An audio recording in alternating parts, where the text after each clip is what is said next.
오늘 우리 주신 말씀은 마태복음 2장입니다. 마태복음 2장 13절로 23절까지 이선희 집사님이 하는 말씀 읽게 드립니다.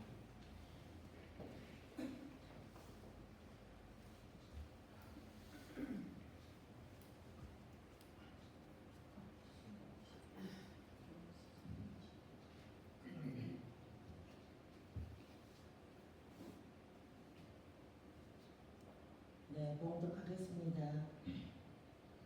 그들이 떠난 후에 주의 사자가 요셉에게 상몽하여 이르되 헤롯이 아기를 찾아 죽이려 하니 일어나 아기와 그의 어머니를 데리고 애굽으로 피하여 내가 너게 이르기까지 거기 있으라 하시니 요셉이 일어나서 밤에 아기와 그의 어머니를 데리고 애굽으로 떠나가 헤롯이 죽기까지 거기 있었으니 이는 주께서 선지자를 통하여 말씀하신 바 애굽으로부터 내 아들을 불렀다 함을 이루리라 하시니라. 이에 헤롯이 박사들에게 속은 줄 알고 심히 노하여 사람을 보내어 베들레헴과 그 모든 지경 안에 있는 산의 아이를 박사들에게 자세히 알아본 그때를 기준하여 2살부터 그 아래로 다 죽이니 이는 선지자 예레미야를 통해 말씀하신 바 라마에서 슬퍼하며 크게 통곡하는 소리가 들리니 라헬이 그 자식을 위하여 애곡하는 것이라. 그가 자식이 없으므로 위로받기를 거절하였도다 함이 이루어졌느니라. 헤롯이 죽은 후에 주의 사자가 애굽에서 요셉에게 현몽하여 이르되 일어나 아기와 그의 어머니를 데리고 이스라엘 땅으로 가라. 아기의 목숨을 찾던 자들이 죽었으니 라 하시니 요셉이 일어나 아기와 그의 어머니를 데리고 이스라엘 땅으로 들어가리라. 그러나 아켈리오가 그의 아버지 헤롯을 이어 유대의 임금됨을 듣고 거기로 가기를 무서워하더니 꿈에 지시하심을 받아 갈릴리아 지방으로 떠나가 나사렛이라는 동네에서 가서 심히 이는 선지자로 하신 말씀에 나사렛 사람이라 청하리라 하심을 이루려 하느니라. 아멘. 하나님의 말씀입니다. 할렐루야. 네. 오늘 2025년 마지막 주일을 맞이하여 하나님께 예배드리는 여러분들에게 주님의 은혜와 평강이 가득하기를 기원합니다. 네. 동물의 세계는 약육강식의 세계입니다. 강한 짐승이 약한 짐승을 잡아 먹는 것입니다. 약육강식은 동물의 법칙, 정글의 법칙입니다. 우리가 살아가는 이 세상도 동물의 세계와 크게 다르지 않다고 어떤 사람들은 말합니다. 약한 자는 강한 자에게 당할 수밖에 없다는 것입니다. 그래서 사람들은 강한 자가 되기 위해 무진 노력을 합니다. 남에게 당하지 않게 힘을 기릅니다. 어떤 사람은 그 힘은 물질, 돈에서 나온다고 말합니다. 어떤 사람은 그 힘은 지식에서 나온다고 합니다. 또 어떤 사람은 그 힘은 권력에서 나온다고 합니다. 그런데 여러분은 정말 강한 힘은 어디에서 나온다고 생각하십니까? 오늘 본문을 보면 아기 예수님은 헤롯 왕에 의해 쫓기는 연약한 모습입니다. 예수님은 구원자로 왕으로 오셨지만 태어나셨을 때부터 쫓기는 약한 자의 모습입니다. 이 모습은 예수님께서 공생의 사역을 감당하실 때에도 마찬가지였습니다. 예수님은 세상의 권력과는 거리가 먼 곳에 계셨습니다. 예수님은 약한 자, 병든 자, 죄인들과 함께 하셨습니다. 예수님은 십자가에 못 박혀 죽으시기까지 약한 자의 모습이었습니다.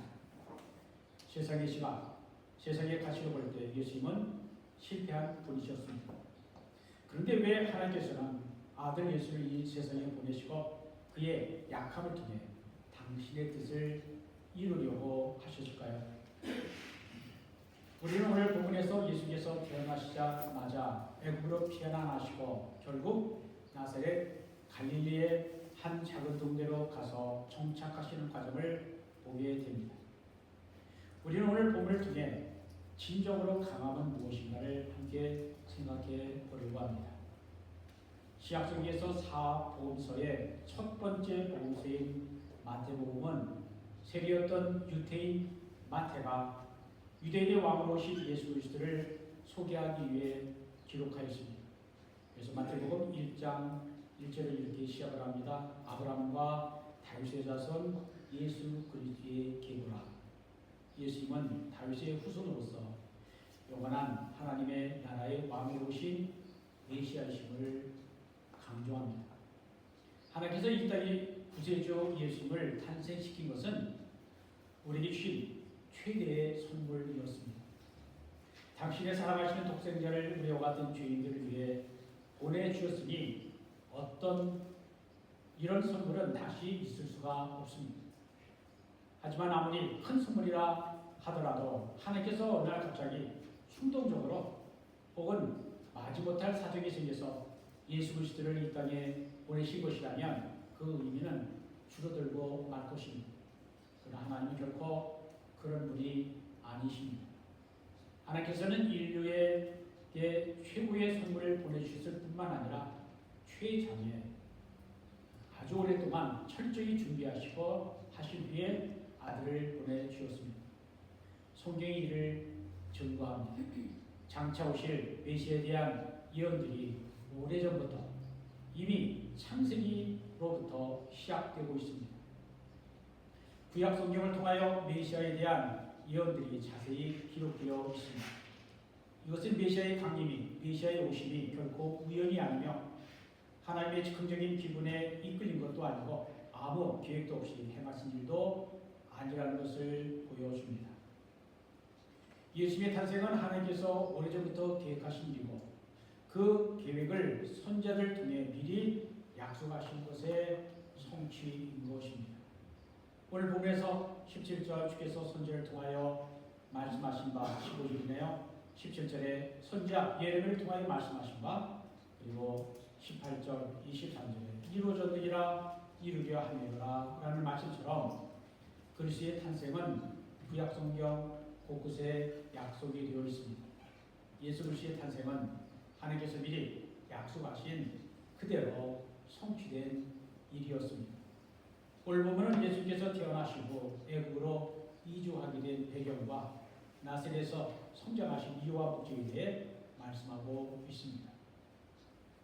마태복음 2장 1절 보면 헤로당 때 예수께서 유대 베들레헴에 나심에 동방으로부터 박사들이 예루살렘에 왔다라고 말합니다. 동방 즉 이스라엘의 동쪽에 있는 나라, 말하자면 성경에는 나오지 않지만 페르시아, 파르티아에서 별을 연구하던 박사들, 말은 박사지만 점성술사들이라 할 수 있습니다. 이러한 사람들이 왕의 탄생을 예고하는 표를 따라 예루살렘에 왔던 것입니다. 왕이 태어났다면 마땅히 왕궁이 있는 예루살렘에서 탄생한 걸로 생각한 것입니다. 그러나 왕은 예루살렘이 아니라 예루살렘 근처의 한 작은 마을 베들레헴에서 태어나셨습니다. 마태복음 2장 2절을 보면 동방박사들이 유대인들의 왕으로 나시니가 어디 계시냐, 우리가 동방에서 그의 별을 보고 그에게 경배하러 왔노라 라고 말할 때 헤롯이 듣고 소동했다라고 하였습니다. 소동하다라는 말은 땅이 크게 흔들 정도로 사람의 마음이 혼란스럽게 되었다라는 뜻입니다. 동방박사들의 말에 헤롯의 마음이 혼란스러워진 것입니다. 박사들이 만약 사실이라면 한나라의 왕이 2명이 되는 것입니다. 태양은 하늘에 오직 하나만 있어야 한다라고 말을 합니다. 이 말은 권력이란 아버지와 아들 사이도 결코 공유할 수 없는 속성이 있다는 것입니다. 마태복음 2장 7절과 8절에는 헤롯이 가만히 박사들을 불러 별이 나타난 때를 자세히 묻고 베들레헴으로 보내며 이르되 가서 아기에 대하여 자세히 알아보고 찾 것은 내게 구하여 나도 가서 그에게 경배하라고 하였습니다. 하지만 그것은 거짓말이었습니다. 유대인의 왕으로 태어난 아기가 있다는 말을 들은 헤롯이 아기를 찾아 경배하려는 것이 아니라 자기가 현재 누리고 있는 왕의 자리를 빼앗길지도 모른다라고 하는 불안감 때문에 아기를 죽이려고 하는 마음을 먹은 것입니다. 동방의 박사들은 별의 인도를 받아 베들레헴에서 태어난 아기 예수의 세 가지 예물 황금 유향과 모략을 예물로 드리고 경배했습니다.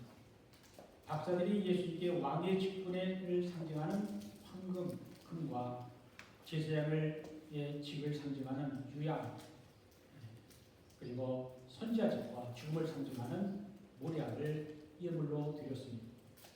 그들은 그리스도의 세 가지 사역을 상징하는 예물을 드리려고 그 머나먼 길을 여행했던 것입니다. 그런데 여러분, 동방박사들이 세 명이 맞습니까? 그런 찬송이 있죠. 동방박사 세 사람. 사실은 우리는 모릅니다. 박사들이라고 했으니 두 명 혹은 그 이상인 것은 분명하지만 그들이 세 명인지 네 명인지 우리는 모릅니다. 다만 예물이 세 가지였기 때문에 세 명이었을 것이라고 추측할 뿐입니다. 헤롯이 자신도 왕으로 태어난 아기에게 경배하려고 하니 유대인의 왕이 어디에서 탄생했는지 자세히 알려달라고 부탁을 해서 동방박사들은 아기의 탄생 장소를 알려주려고 마음을 먹고 있는데 하나님께서 밤에 꿈속에 나타나셔서 헤롯에게 돌아가지 말라는 지시를 받고 다른 길로 곡으로 돌아갔습니다. 기다리던 헤롯은 박사들에게 속은 줄 알고 화가 나서 아기를 직접 죽이려고 했습니다.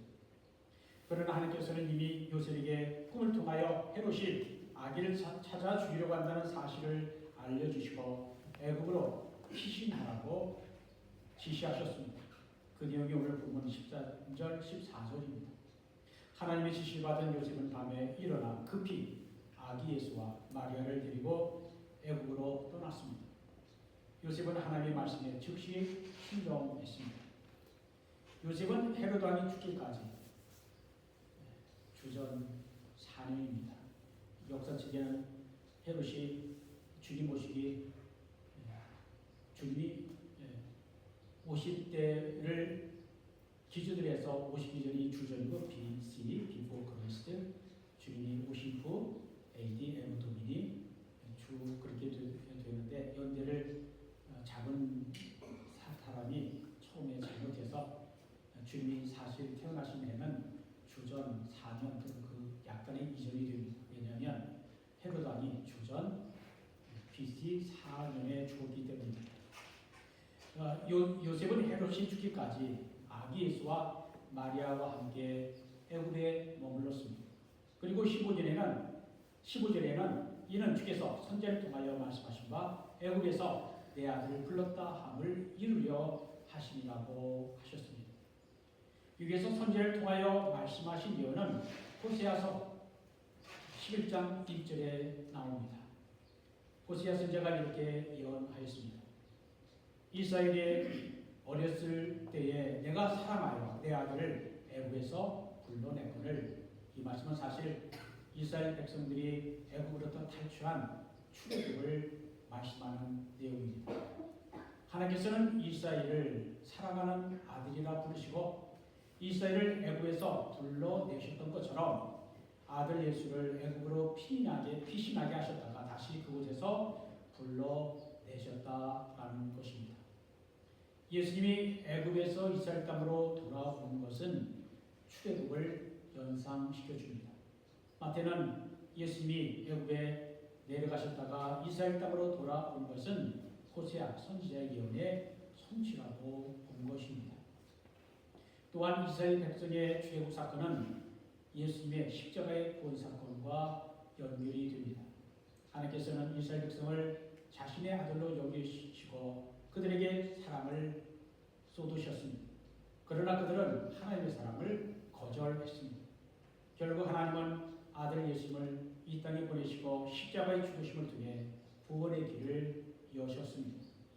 이스라엘이 모세의 인도로 애굽의 종노릇에서 해방되어 가나안 땅으로 들어갔듯이 우리는 예수님의 십자가를 통하여 죄와 사망에서 건진 구원을 받게 되었습니다.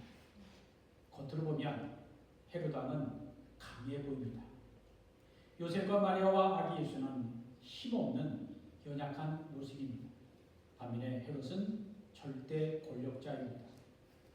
헤롯은 모든 사람이 두려워하는 존재입니다. 그러나 그러나 하나님의 지시대로 애굽으로 피신하는 요셉의 순종을 통해서 하나님의 구원의 역사는 이루어지고 있었습니다. 하나님의 뜻과 구원은 결코 헤롯을 통하여 이루어지지 않습니다. 요셉과 마리아 그리고 예수님은 연약하고 힘이 없으며 애굽으로 힘들고 먼 여행을 떠나야 했고 낯선 곳에서 지내야 하는 연약한 모습입니다. 그러나 그들의 순종은 하나님의 뜻을 따르는 발걸음이었고 하나님의 보호와 인도하심을 받는 발걸음이었습니다. 여러분, 무엇이 위대한 삶입니까? 힘이 있고 권력이 있고 부와 명예와 그 밖에 세상에 화려한 것들이 많이 있다 할지라도 위대한 삶일까요? 겉으로 화려해도 하나님께서 인도하시지 아니하시면 절대로 하나님의 뜻은 이루어지지 않습니다. 그러나 보잘것 없고 가진 것도 없고 힘이 없어도 하나님의 인도하심을 받고 말씀에 순종하는 사람을 통해 하나님의 뜻은 이루어지는 것입니다. 세상의 화려함이 아니라 지금 나의 삶을 통해 하나님의 인도하심을 받고 나의 순종을 통해 하나님의 뜻이 이루어지는 것이 하나님 보시기에 위대한 삶이라 믿습니다. 본문 16절을 보면 이에 헤롯이 박사들에게 속은 줄 알고 신이 녹아요 사람을 보내어 베들레헴과 그 모든 지경 안에 있는 산의 아이를 박사들에게 자세히 알아본 그때를 표준하여 2살 아래부터 그 아래로 다 죽였다라고 말씀합니다. 헤롯이 어떻게 어린 남자 아이들을 다 죽이라고 할 수 있었겠는가라고 의문을 품는 분들이 계실지도 모르겠습니다. 그러나 헤롯이 어떠한 사람인지를 알면 그의 잔인한 행동을 이해하게 되실 것입니다. 헤롯은 주전 73년경 태어나 주전 40년경 로마 제국의 원론으로부터 유대의 왕으로 세움을 받았고 주전 4년까지 유다를 통치했던 왕입니다. 헤롯은 에돔 이둠의 출신으로 그의 아버지 안티파테르는 이스라엘의 독립운동을 했던 하스모니안 왕가의 신하였습니다. 그런데 헤롯이 하스모니아 왕가를 대신하고 로마에 붙어서 유대 왕의 자리를 차지했던 것입니다. 헤롯은 본래 유대인이 아니었기에 유대인들이 자기의 왕의 정통성을 인정하지 아니한 데 대한 불만이 많았습니다. 그래서 그는 권력의 정통성을 얻으려고 도시들을 건설하고 농업을 장려하고 해상무역을 발전시키기도 했습니다. 그의 최고의 업적은 예루살렘 성전을 건축한 것입니다. 헤롯 성전이라고 합니다. 예수께서 사역을 시작하셨을 때 제자들이 그와 대화를 나눈 요한복음 2장 후반부에 나오죠. 사람들에게 하고 대화를 나누는 중에 이 성전을 헐라 내가 사흘에 다시 일으키리라 할 때 사람들이 46년 동안 그동안 지어진 성전이라 그렇게 말한 것을 보면 헤롯이 오래전부터 이 성전을 건축하고 있었다고 하는 것을 짐작할 수가 있습니다. 그런데 그는 권력에 대한 집착이 너무나 강했습니다. 그는 정략 결혼을 했던 하스모니아 왕가 출신의 아내 마리암네라고 하는 사람이 유대인들의 지지를 받았으므로 그 아내를 시기하여 처형을 합니다. 그는 심지어 그의 두 아들도 자기의 왕위를 넘보다는 의심으로 죽였습니다. 그는 병들어 닷새 죽기 4태 전에 당시 후계자로 지명되어 있던 첫째 부인에게서 난 아들도 처형을 했습니다. 그래서 헤롯의 아들이 되기보다 차라리 헤롯이 돼지가 되는 것이 더 안전하다라는 말이 나올 정도였습니다. 헤롯은 자기의 왕위를 넘는다는 이유로 아내를 죽였고 아들 3명을 죽였던 사람입니다. 그러니 자기의 왕위를 지키기 위해 베들레헴과 인근의 아이들을 죽이는 것은 아무것도 아니었습니다. 베들레헴은 작은 동네였고 2살 이하의 아이들은 30명 정도였을 것이지만 그 정도의 숫자의 아이들을 죽이는 것은 헤롯에게는 아무 일도 아니었을 것입니다. 이 끔찍한 살인으로 말미암아 예루살렘 베들레헴과 주변 마을은 자식을 잃은 어머니의 울부짖음으로 가득 찼을 것입니다. 마태는 예레미야 선지자의 글을 인용하여 아들을 잃은 어머니의 슬픔이 얼마나 큰지를 이렇게 말씀합니다. 18절입니다. 라마에서 슬퍼하며 크게 통곡하는 소리가 들리니 라헬이 그 자식을 위하여 애곡하는 것이라. 그가 자식이 없으므로 위로받기를 거절하였다 함이 이루어졌느니라. 마태는 예레미야 31장 15절에서 예레미야가 남유다가 망하고 바벨론의 포로로 끌려가는 자식들을 바라보면서 요셉과 베냐민의 어머니 라헬이 통곡하는 슬픔을 베들레헴과 주변 마을의 아이들을 잃은 어머니의 슬픔에 비유하고 있는 것입니다. 헤롯의 잔인한 학살로 죽은 자식을 가진 부모들의 마음이 얼마나 슬픈 일인가를 비유적으로 표현한 것입니다. 하나님께서는 인간을 존귀한 존재로 창조하셨지만 욕심의 노예가 되면 짐승보다 못한 존재가 됩니다. 오늘날에도 권력과 물질의 노예가 되어 온갖 죄를 부끄러움 없이 저지르는 사람들이 있습니다. 야고보서 1장 14절 15절에 이렇게 말씀을 합니다. 오직 각 사람이 시험을 받는 것은 자기 욕심에 끌려 미혹되리니 욕심이 잉태한즉 죄를 낳고 죄가 장성한즉 사망을 낳느니라 라고 했습니다. 이 말씀은 절대적으로 맞는 말씀입니다. 헤롯이 막강한 권력을 가지고 마음대로 권력을 휘둘러도 결코 예수님을 죽일 수 없었습니다. 헤롯은 거짓말로 아기 예수에 대한 정보를 듣고 죽이려고 했지만 박사들은 소식 없이 자기 나라로 돌아가 버렸습니다. 헤롯은 군대를 보내 아기 예수를 죽이려고 했지만 이미 애국으로 피신한 상태였습니다. 그래서 베들레헴과 인근 마을 2살 아래 모든 아이들을 죽이는 잔인한 일을 벌였습니다. 이렇게 집요하게 예수님을 죽이려고 했던 헤롯은 20절을 보면 마침내 죽음을 맞게 됩니다. 본문에는 자세히 나와 있지 않지만 유대 역사가 요세푸스에 따르면 헤롯은 70세에 병들어 죽었는데 내장이 썩고 벌레가 나며 악취와 경련이 끊이지 않았고 백약이 효과가 없었으며 결국 죽을 때의 모습은 잔인한 생각을 가진 사람의 얼굴을 난 괴물의 모습이었다라고 기록하고 있습니다. 이것이 악한 권력자의 운명이라 생각합니다. 헤롯이 죽은 후에 주의 사자가 애굽에서 요셉에게 꿈에 나타나 아기 예수와 그의 모친을 데리고 애굽 땅으로 가라. 아기의 목숨을 찾던 자들이 죽었다라고 알려주었습니다. 요셉은 이스라엘에 어디에서 살면 좋을까 고민을 했을 것입니다. 원래 계획은 유대 베들레헴이나 예루살렘이었을 수도 있습니다. 그런데 본문 22절에 따르면 헤롯의 아들인 아켈라오가 유대 지방의 왕이 되었다는 소식을 듣고 두려운 생각이 들어 갈릴리 지방으로 갔습니다. 갈릴리는 이스라엘의 변방입니다. 변두리입니다. 요셉은 갈릴리에서도 시골인 나사렛이라는 동네에 가서 살았습니다. 본문 23절에 이렇게 말씀합니다. 나사렛이라는 동네에 가서 사니 이는 선지자로 하신 말씀에 나사렛 사람이라 칭하리라 하심을 이루려 함이로라.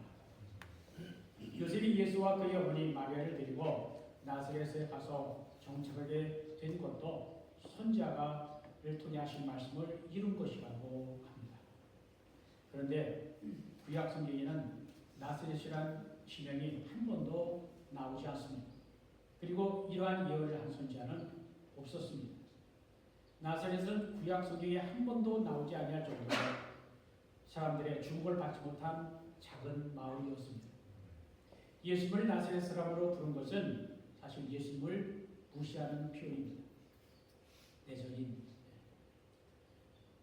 요한복음 1장 46절에 나사렛에서 무슨 선한 것이 날 수 있느냐라고 하는 말도 나사렛은 메시아 같은 위대한 인물이 나올 수 없는 비천한 곳이라고 하는 말이 됩니다. 그러면 우리는 나사렛을 어떻게 이해해야 할까요? 나사렛은 히브리어 가지를 뜻하는 넷제로와 자음이 동일하고 발음도 비슷합니다. 이사야서 11장 1절 다윗의 자손으로 메시아가 오실 것을 예언한 말씀이죠. 읽어드립니다. 이새의 줄기에서 한 싹이 나며 그 뿌리에서 한 가지가 나서 결실할 것이요 라고 하는 메시아에 대한 예언의 줄기에서 싹이 나며 가지가 나올 거라라고 하는 말씀이 나옵니다. 이 말은 비천한 가문에서 다윗 왕과 같은 메시아의 싹이과 가지가 나오듯이 나사렛이라고 하는 멸시와 천대를 받던 마을에서 다윗의 왕위를 잇는 왕이신 메시아가 나사렛에서 나오고 그 메시아가 나사렛 사람으로 불려지게 될 거라고 하는 약속의 성취라는 것입니다. 나사렛 사람이라고 하는 경멸과 멸시가 포함된 말이었습니다. 예수님은 멸시와 천대를 받는 낮은 자리에 오셨던 것입니다. 예수님은 멸시받고 천대받는 나사렛에서 자라나셨습니다. 예수님이 나사렛에서 성장하실 것이 예언되었고 그 예언이 성취되었습니다. 예수님이 나사렛 사람이 된 것은 결코 우연이 아니라 하나님의 뜻이요 섭리라는 것입니다. 그래서 예수님은 가난하고 무시당하는 자들의 마음을 가장 잘 아시는 분이십니다. 그런데 우리는 나사렛이라고 하는 초라한 환경을 벗어나려고 끊임없이 노력합니다. 하지만 나사렛을 벗어난 데에만 몰두하는 방식으로는 하나님의 구원을 받기 힘들다는 것은 분명합니다. 구원은 나사렛 출신이냐 예루살렘 출신이냐와는 아무런 상관도 없이 선물로 받는 것이기 때문입니다. 저는 여러분들이 내세울 것 없는 시골 나사렛 사람으로 살아도 하나님의 사랑과 능력을 힘입어 구원의 기쁨이 사라지지 않는 영원한 평화 샬롬의 사람들이 되시기를 바랍니다. 이제 오늘 말씀을 마치려고 합니다. 오늘 본문에는 구약의 말씀이 이루어진 것이 세 번이나 나옵니다. 예수님이 애굽 이집트로 피난갔던 사건, 헤롯이 어린아이들을 학살했던 사건, 예수님이 나사렛 동네에 가서 살게 되었고 나사렛 사람이라고 불리게 된 사건, 이 모든 것이 우연이 아니라 메시아에 대한 하나님의 약속의 성취라는 것입니다. 오늘 본문을 기록한 마태의 관심은 분명합니다. 하나님께서 꿈속에서 천사를 통하여 요셉에게 지시하시고 요셉의 즉각적인 순종을 통해 하나님께서 선지자를 통해 약속하신 것들이 다 이루어졌다라고 증언하고 있는 것입니다. 모든 것은 하나님의 약속을 이루시는 과정이라는 것입니다. 인간이 모든 수단을 동원하여 하나님이 하신 일을 막으려 해도 막을 수 없습니다. 예수께서 십자가의 구원으로 구원을 이루시기까지 아무도 예수님을 죽일 수 없었습니다. 하나님의 구원의 역사는 멈출 수 없고 멈춰지지도 않습니다. 하나님의 뜻과 계획과 섭리는 결코 멈추거나 중단될 수 없습니다. 하나님은 반드시 약속하신 대로 이루시는 분이십니다. 그래서 우리는 하나의 진리를 깨닫게 됩니다. 인간적인 강함이 아니라 내가 약함을 깨닫고 하나님을 의지하고 인도하심을 받으면 강하게 된다는 것입니다. 예수님의 강함으로 세상의 강함을 이기신 것처럼 주님이 십자가에 죽으심으로 우리를 살리시고 구원하신 것처럼 우리의 삶도 내 힘으로 이룬 강함이 아니라 나는 약해지고 주 안에서 강해짐으로 우리의 삶이 하나님의 인도와 성령의 이끄심을 받아야 합니다. 하나님은 신실하신 분이십니다. 예전의 선지자를 통하여 약속하신 예언의 말씀을 다 이루시는 분이십니다. 하나님은 당신의 자녀들을 고아와 진리로 두지 아니하시고 돌보시고 인도하시는 분이십니다. 인생의 중요한 전환점의 순간마다 개입하시고 다른 길로 이끄시는 분이십니다. 우리의 삶은 우리의 생각, 계획이 잘 풀리지 않는 어려움을 만날 수 있습니다. 그때 우리에게 필요한 것은 신실하신 하나님을 생각하는 것입니다. 하나님의 약속을 기억하는 것입니다. 하나님께서 내 생각, 하나님께 내 생각, 내 의지를 내려놓고 기도로 아뢰는 것입니다. 그 옛날 꿈을 통해 요셉에게 말씀하셨던 신실하신 하나님께서 지금 우리에게 말씀하시고 우리의 기도를 들으시며 우리를 인도하심을 믿어야 합니다. 아멘. 믿음의 삶이란 나의 연약함을 발견하고 하나님의 약속의 말씀을 통해 그리스도 안에서 소망을 발견하는 것입니다. 아멘. 우리의 허다한 믿음의 선배들도 연약한 자들이었지만 주를 바라보며 약속의 말씀을 붙들고 살았습니다. 그러므로 신실하신 하나님과 그분의 약속의 말씀을 붙잡는 우리가 되기를 바랍니다. 아멘. 합력하여 손을 주시는 하나님을 신뢰하는 마음으로 사는 우리가 되기를 바랍니다. 아멘. 예수를 믿음으로 보호받고 인도받으며 하나님 주시는 하나님의 신령한 복이 차고 넘치는 주님의 자들이 다 되기를 주님의 이름으로 축복합니다. 아멘. 기도합니다. 오신 하나님, 한 해의 마지막 주일에 하나님께 예배드리게 하시니 감사합니다. 지금까지 지내온 것 주의 크신 은혜인 줄 알고 감사드립니다. 하나님께서 창세 전부터 계획하시고 약속하신 예수님을 보내주시고 약속의 말씀대로 이루심을 감사드립니다. 아멘. 우리가 약속을 이루시는 신실하신 주님을 신뢰할 수 있도록 도와주옵소서. 한 해를 마감하고 새해를 준비하는 우리와 우리 교회를 인도하여 주옵소서. 아멘. 예수님의 이름으로 기도드립니다. 아멘.